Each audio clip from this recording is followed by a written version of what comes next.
Hello friends, this is Ram Soni. Sunday को आप लोग एग्जाम होने वाले हैं एडीपीओ के 18 दिसंबर को। तो आप लोगों को ढेरों सारी शुभकामनाएं, ऑल द बेस्ट कि आप अच्छे से पेपर दीजिएगा। कुछ बेसिक चीज़ें हैं जिसको देख लेते हैं, बिकॉज कुछ कैंडिडेट्स हैं जिनके क्वेश्चंस आ रहे हैं, मैसेज आ रहे हैं। कितने क्वेश्चन अटेम्प्ट करने हैं? देखिए, इस एग्जाम में प्रॉपर तरीके से 1/3 की निगेटिव मार्किंग है। दो सेक्शन है, सेक्शन ए और सेक्शन बी। तो आपको बहुत ज़्यादा कॉशियस रहना होगा। ये ध्यान रखना पड़ेगा। कई बार ऐसा भी होता है कि सेक्शनल कट ऑफ कई बार क्लियर नहीं होता है, तो हम लोग वहाँ से बाहर हो जाते हैं। बिकॉज अभी हाल ही में डेंडर सीजन के रिजल्ट्स आए हैं, वहाँ पे भी हमने देखा है कि बहुत सारे कैंडिडेट्स ऐसे रहे हैं जिनका 30% एस सी एस टी ओ में और बाकी अनरिजर्व कैटेगरी में 40% सेक्शनल कट ऑफ क्लियर ना होने के कारण कुछ कैंडिडेट्स एग्जाम से बाहर हो गए। तो आपको ये प्रयास करना है कि सेक्शनल कट ऑफ के लिए थोड़ा सा प्रिकॉशन देना है। Second thing is that number of question जो अटेम्प्ट आप लेंगे उसमें इतना कम भी आपको नहीं करना है कि आप ऑलरेडी सिलेक्शन से बाहर हो जाए। जैसे हमारे सपोज करिए आपको इतना सेफ जोन में नहीं जाना है कि नहीं मेरे को 40% क्वेश्चन बन रहे हैं या 50% क्वेश्चन बन रहे हैं, बस इतने में रोक देते हैं। नहीं, आपको कुछ गेस वर्किंग करनी पड़ेगी। लगभग 80% क्वेश्चन प्रयास करें कि आप अटेम्प्ट करें। अदरवाइज यदि मान लीजिए आपने 50% क्वेश्चन ही किए, कुछ क्वेश्चन आपके हट गए, कुछ क्वेश्चन आपसे गलत हो गए, बिकॉज बाई डिफॉल्ट मिस्टेक्स होती हैं।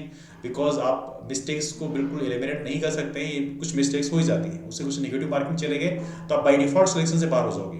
तो आपको प्रयास करना है कि गेस वर्किंग करके आपको ये प्रयास करना है 75 to 80% क्वेश्चन जो है आपको सॉल्व करनी है, जिससे एटलीस्ट आपके गलत भी क्वेश्चन होते हैं तो आपके पास कुछ ऑप्शंस बचा रहे कि यस आपका सिलेक्शन हो सकता है। तो पहली बात, कितने क्वेश्चन अटेम्प्ट करने हैं? अब देखिए, यहाँ पर डिपेंड करता है कि आपके अंदर क्लैरिटी कितनी है। यदि आपको लगता है कि आप 70% क्वेश्चन में आपको सेटिस्फाइड लग रहे हैं, पेपर का लेवल बहुत डिफिकल्ट है, तो उस कंडीशन में आप 70% पे हो सकते हैं। यदि पेपर का लेवल थोड़ी मॉडरेट है, आपको लगता है कि यहाँ पे कट ऑफ ज़्यादा जा सकता है, तो 75% क्वेश्चन अटेम्प्ट करें। यदि लगता है पेपर थोड़ा सा ईजी लेवल का है, तो वहाँ पर 80% क्वेश्चन अटेम्प्ट कर सकते हैं। लेकिन यस, पॉसिबिलिटी ये है कि 50% से ऊपर कट ऑफ जाने की संभावना बहुत कम होती है। यूजुअली 50% से ऊपर कट ऑफ नहीं जाता है। एमबीपीएससी का जो प्रीलिम्स है उसको देखकर आप कट ऑफ प्रोडक्ट मत करना, बिकॉज एमबीपीएससी के प्रीलिम्स का मामला थोड़ी अलग है, वहां पर नेगेटिव मार्किंग नहीं होती है।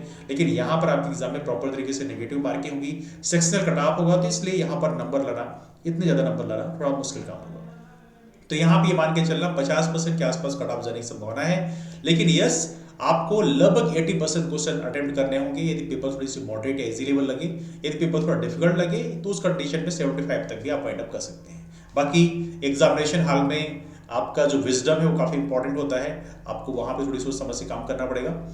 सेकेंड चीज़ ये है कि हमारे बहुत सारे फ्रेंड्स ऐसे होंगे जिनका रिविजन लास्ट मोमेंट में नहीं हो पा रहा होगा। दे आर लुकिंग दैट कि हम लास्ट लास्ट में रिवीजन कर लेंगे, लेकिन अब जो है रिवीजन काफ़ी बल्कि हो गया होगा, उन्होंने प्रॉपर तरीके से रिवीजन नहीं किया होगा। तो मेरे कहने का मतलब ये कि बहुत ज़्यादा पैनिक मत हुए। कुछ चीज़ें यदि आपको लगता है कि चीज़ें छूट रही हैं या कुछ चीज़ें ऐसा लग रही है जिसको रिवीजन करने में बहुत टाइम लग रहा है, तो हल्का सा एनालिसिस कर लें, हल्का सा अपने आप से पूछ लें कि कौन सा पार्ट इसमें ज़्यादा इंपॉर्टेंट है, कौन सा पार्ट इसमें कम इंपॉर्टेंट है। जो ज़्यादा इंपॉर्टेंट पार्ट है उसको जल्दी से देख लें, जो कम इंपॉर्टेंट पार्ट है उसको छोड़ भी सकते हैं। तो हल्का सा थोड़ी सी यहाँ पर प्रायोरिटी डिसाइड करना शुरू करो कि कौन से पार्ट ज़्यादा इंपॉर्टेंट है। जो प्रायर एरिया है उनमें ज़्यादा फोकस करें, जो कम प्रायोरिटी वाले एरिया है वहाँ पे कम फोकस करें। तो यदि आप इस तरह से कर लेंगे तो इस तरह से आप सिलेबस को काफ़ी जल्दी रिवीजन कर पाएंगे। थर्ड थिंग इज दैट, तीसरा चीज़ काफ़ी इंपॉर्टेंट है। कई बार हम लोग क्या करते हैं कि एग्जामिनेशन जो कि परसों है और हम लोगों का सिलेबस रिवीजन नहीं हो पाता है, तो हमें लगता है लास्ट लास्ट में जाते जाते रिवीजन एटलीस्ट करके जाते हैं। तो हम लोग सारी रात बैठ के जो बुक है उसको देख रहे होते हैं, अपने नोट्स को देख रहे होते हैं। ये गलती प्रयास करेगा थोड़ी कम करेगा, बिकॉज क्या होता है कि हमने कई बार देखा है कि एग्जामिनेशन हॉल में कैंडिडेट्स का माइंड फुली एक्टिव नहीं रहता। यदि आपके पास पहले का एक्सपीरियंस काफ़ी अच्छा है तो उस कंडीशन में आप करो, कोई दिक्कत नहीं। लेकिन यदि इन केस आपका ये है कि आप इस चीज़ के हैबिचुअल नहीं है, तो ये मत सोचो कि नहीं नहीं आज रिवीजन नहीं हो पाया तो हमारा कल का दिन पूरा बर्बाद हो जाएगा। No, it's not like that. Examination में बाय डिफॉल्ट किसी भी कैंडिडेट से 35 to 40% क्वेश्चन बन ही जाते हैं, है ना। तो कट ऑफ से तो बाय डिफॉल्ट आप ऊपर जाने वाले हो, बशर्ते आप कितना पेशेंस बनाए रखते हैं। तो आपको प्रयास करना है, प्रॉपर नींद लेके जानी है। जब आप प्रॉपर नींद लेके जाओगे तो वहां पर एग्जामिनेशन हॉल में गेस वर्किंग अच्छी आप कर पाएंगे, है ना। यदि आप प्रॉपर नींद लेके नहीं जाओगे तो चीज़ों को रिकॉल भी आप नहीं कर पाओगे। तो यहाँ पर प्रयास करना है, आपको प्रॉपर नींद लेके जाना है। एटलीस्ट 6-7 घंटे की नींद लेके जाएं, जिससे आप एग्जामिनेशन हॉल में चीज़ों को प्रॉपर तरीके से रिकॉल कर पाएं। That's very important. तो प्रयास करना कि आज से थोड़ी हैबिट बना लेना थोड़ा नाइट में सोने की, जिससे आपको कल जो परसों जो दिन का टाइम है उसमें आप प्रॉपर एक्टिव रहें। That's also very important. एक क्वेश्चन और भी, चौथा पॉइंट है जो हमारे फ्रेंड्स क्वेश्चन पूछते हैं कि एग्जामिनेशन के पहले क्या खाना खा के जाना चाहिए। देखिए सजेशन दिया जाता है कि एटलीस्ट थोड़ा सा नाश्ता करके जाओ, एटलीस्ट 2 पराठे ही सही आप खा के जाओ, तो इससे एटलीस्ट क्या है कि आपके पास पर्याप्त इतनी एनर्जी बनी रहेगी। इसे एग्जामिनेशन मान लीजिए जितने बजे से है उसके 2 घंटे पहले आप कोई भी नाश्ता कर लें, पराठे खा लें, तो उससे एटलीस्ट आपके पास इतनी एनर्जी बनी रहे कि आप एक्टिव रहें। ये चीज़ें एडवेंचर नहीं करना है कि हाँ नहीं बिना खाए पहुंच गए एग्जामिनेशन हॉल में, फिर देखेंगे जो भी होगा। Do not do that thing. Proper energy आपके पास होनी चाहिए एग्जामिनेशन हॉल में, तभी आप बेहतर तरीके से परफॉर्म कर पाएंगे। एक एक क्वेश्चन आपकी लाइफ को चेंज कर सकता है, तो इसलिए प्रयास करना है, फुली एक्टिव होकर वापस जाना है, जिससे आप अपना बेस्ट परफॉर्मेंस दे पाए। फिफ्थ पॉइंट है जो काफी इंपॉर्टेंट है, बहुत सारे फ्रेंड्स ऐसा सोचते हैं लास्ट लास्ट में रश करते हैं, एग्जामिनेशन के बिल्कुल आधे घंटे पौन घंटे पहले निकलते हैं, जबकि उन्हें एड्रेस पता नहीं होता एग्जामिनेशन कहाँ पे है सेंटर का। तो प्रयास करें थोड़ा टाइम लेके जाएं।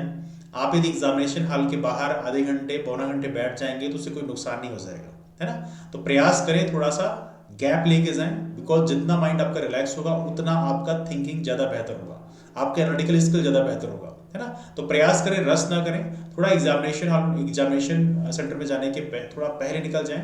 इसमें जल्दबाजी ना करें, नहीं नहीं लास्ट लास्ट मोमेंट में हम निकल रहे हैं घर से, डोंट डू दैट थिंग। थोड़ा टाइम लेके जाएं, आधे घंटे पौना घंटे यदि वहाँ पे जाके आप बैठ जाएंगे एग्जामिनेशन सेंटर के बाहर तो उसमें कोई नुकसान नहीं हो जाएगा। यदि आपको एग्जामिनेशन सेंटर के बाहर नहीं बैठना है तो आप कहीं यहाँ बैठ सकते हैं, लेकिन रस में नहीं जाना है। अदरवाइज माइंड में है, एक्टिविटी नहीं होती है, फिर वहाँ परफॉर्मेंस डाउन हो जाता है, और जब परफॉर्मेंस डाउन होता है तो रिजल्ट उसी हिसाब से आता है ना। तो प्रयास करना है, हमें टाइम लेके जाना है, बहुत रस नहीं करना है। तो कुछ 5 चीज़ें हैं, आई एम श्योर आप इसको इम्प्लीमेंट करेंगे और इससे आपको बेहतर परफॉर्मेंस मिलने की संभावना होगी। But last but not the list, आपका जो विजडम है सबसे इंपॉर्टेंट होता है।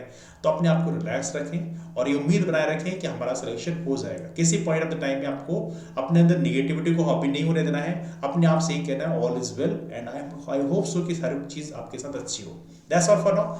मुलाकात करते हैं फिर, आप लोगों को ऑल द बेस्ट। और जो हमारे नए फ्रेंड्स हैं वो रामसोनी एमपीपीएससी नाम का टेलीग्राम ग्रुप ज्वाइन कर सकते हैं। वहाँ पर जो भी डाउट्स हैं, क्वेरीज हैं, जो कि एमपीपीएससी के लिए हमारा प्लेटफॉर्म डेडिकेटेड प्लेटफॉर्म है, तो यहाँ पर जो भी क्वेरीज हैं, डाउट्स आप वहाँ पे पूछ सकते हैं। एग्जामिनेशन होने के बाद में आप क्वेश्चन भी शेयर कर सकते हैं, जिससे हम लोग उसके आंसर की डिजाइन कर दें। बट एनीवे जो भी है वो तो बाद की बात है, लेकिन सबसे इंपॉर्टेंट बात है आपको ऑल द बेस्ट, ढेरों सारी शुभकामनाएं। आप अच्छे से पेपर को दें, प्रॉपर नींद लेके जाएं और रिलैक्स होकर पेपर दें। I am sure you will give your best. That's all, thanks so much, bye, take care, thank you.